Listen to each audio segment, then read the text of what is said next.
There's a specific kind of person who goes quiet when things fall apart. Not forever, not dramatically. They don't announce it, they don't explain it, they just stop being reachable. They cancel plans, they don't return texts for days, sometimes longer.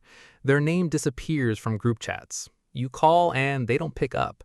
And the strange thing is, you know they're not actually gone. You know they're somewhere, existing, breathing, just not here, not with you, not with anyone. And from the outside, that looks like coldness. It looks like avoidance. It looks sometimes like not caring. But here's what nobody tells you. For the person doing the disappearing, this isn't indifference, it's survival. It's the only way their nervous system knows how to cope when the weight of everything becomes genuinely too much to carry in public. And the fact that it looks antisocial on the outside is almost the cruelest part, because on the inside, it's actually an act of deep self-protection that has roots in the earliest parts of who they are. What's happening underneath that silence is far more complex than it appears, and understanding it changes everything, not just about the people who disappear, but possibly about yourself.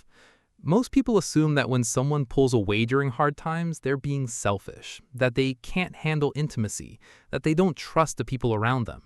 And in a culture that frames emotional processing as inherently social, where talking about things is considered the healthy option, going silent feels like a failure, like a character flaw, like something to be fixed. But psychology doesn't quite see it that way. There's a concept researchers call coping style, and it refers to the habitual way a person manages stress. Some people are what psychologists call emotion-focused copers. They process by talking, by being around others, by externalizing what they feel. This is the person who calls their best friend the moment something goes wrong. Their nervous system regulates through connection. And then there are people who process internally. They need quiet. They need space. Not emotional distance from the people they love, but physical and mental room to hear their own thoughts without outside input crowding them.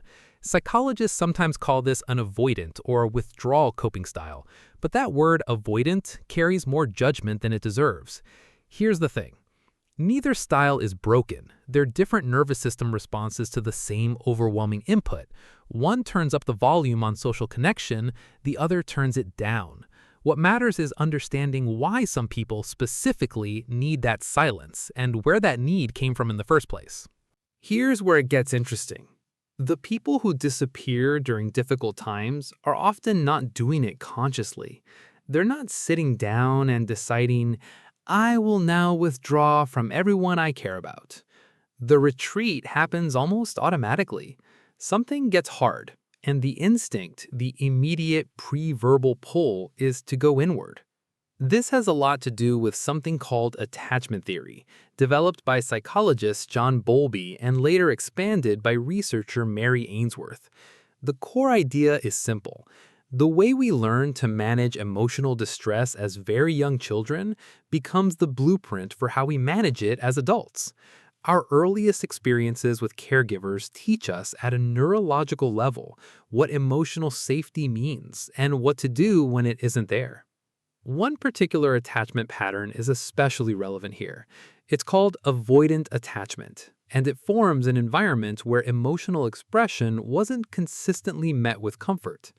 Maybe the caregiver was present but emotionally unavailable. Maybe vulnerability was subtly discouraged, not punished exactly, just not supported.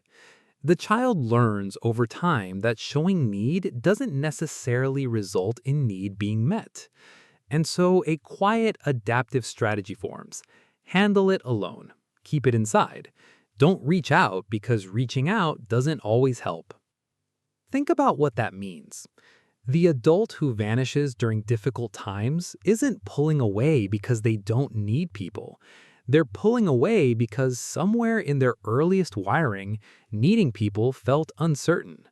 The independence isn't chosen, it's conditioned, and it activates most powerfully exactly when things get hard, which is precisely the moment it looks from the outside most like rejection. But there's another layer. Beyond attachment patterns, there's something happening at a neurological level that helps explain this even further. Research in affective neuroscience, the study of how the brain processes emotion, suggests that people with more introverted or internally oriented processing styles actually experience emotional stimulation differently. Specifically, studies using brain imaging have shown that introverted individuals tend to have higher baseline neuroactivity in regions associated with internal processing, like the prefrontal cortex. This means their brains are already doing significant work beneath the surface, thinking, analyzing, feeling, before any external input is added.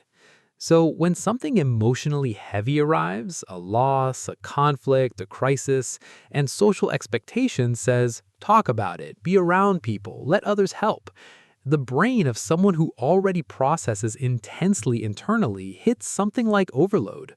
Not because they're fragile, but because they're already at capacity. Psychologist Elaine Aron's research into what she called high sensory processing sensitivity found something quietly remarkable. People with this trait, estimated to be around 15 to 20% of the population, process environmental and emotional information far more deeply than average. They notice more, they feel more, and critically, they need more downtime to integrate what they've absorbed. Withdrawal in this context isn't avoidance, it's integration. It's the nervous system doing exactly what it needs to do. Now, consider what that means about the person who goes quiet. They're not checked out, they're not indifferent. They're often the most affected by what's happening, so affected that they need total quiet just to begin processing it. The silence is not emptiness. It's a very full kind of internal work that doesn't have a visible face. And this matters because the story most people tell about the person who disappears is almost always wrong. We call them cold, we call them distant, we assume they don't care about the relationship, about the people they've stepped back from. In the worst interpretations, we call them selfish. And the person who disappears often knows this is a story being told about them. And the quiet weight of that misreading is one of the loneliest feelings there is. Because what's actually happening is something much more specific. These are often the people who care deeply, so deeply that being around others during difficult times requires more emotional energy than they have available. They love people genuinely, but loving someone while also being overwhelmed is a specific kind of impossible, and the only exit that makes any sense to their nervous system is temporary withdrawal. There's a term worth knowing here: ego depletion. Psychologists Roy Baumeister and Diane Tice demonstrated that self-regulation, the act of managing how you present yourself, what you say, how you respond, draws on a finite pool of mental energy. For someone who processes deeply, who feels intensely, social interaction during an emotional crisis isn't just difficult, it's genuinely depleting. Every conversation requires calibration, every interaction requires management. And when the internal reserves are already empty, even a kind presence can feel like too much to hold. So they disappear, not to hurt anyone, not because they've stopped caring, but because the alternative, staying present while emotionally empty, feels like performing. And they can't perform, not when something real is happening. Here's the part most people miss. The shame that comes after is enormous. The person who withdrew often comes back not just carrying whatever difficult thing they were dealing with, but also guilt about the withdrawal itself. They know it looked like abandonment, they know it confused or hurt the people around them, and they don't have a clean way to explain it because the behavior itself defies the social script for how hard times are supposed to look. That shame doesn't make things easier. It makes the next difficult period more likely to produce the same withdrawal, because now the act of not withdrawing also carries fear. Fear of being seen as someone who disappoints, who disappears, who can't be relied upon. The pattern tightens. But here's what's true underneath all of it. The need for solitude during suffering is not a character defect. It is not a sign of emotional immaturity. It is not proof that someone is incapable of intimacy or connection. It is a deeply human response, shaped by experience, wired into the nervous system, and in many cases genuinely protective. The people who disappear when things get hard are often the same people who feel most deeply, think most carefully, and return, when they're ready, more whole than when they left. The silence isn't the end of the relationship or the conversation. It's the time they need to be able to come back to it with something real to offer. Understanding this doesn't mean the pattern never needs to evolve. Awareness matters. Being able to say, even briefly, I'm going through something and I need space, rather than simply vanishing, makes a real difference to the people who care about you. That small language can close the gap between what's happening internally and what the people around you are able to understand. But the starting point, the most important thing, isn't behavior change. It's the removal of shame.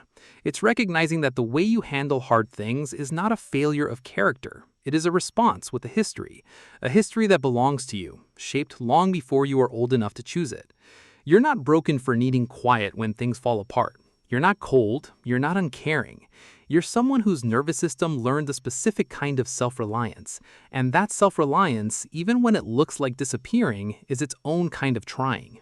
If this felt like something you've been trying to find words for, either about yourself or someone you care about, I hope it gave you a little more language than you had before. That's really the whole point of these conversations, not to fix anything, but to understand it a little better. If this resonated with you, sharing it with someone who might need to hear it is the kindest thing you could do. And if you'd like to keep exploring ideas like this, subscribing means the next one will find you. Take your time with whatever you're sitting with right now.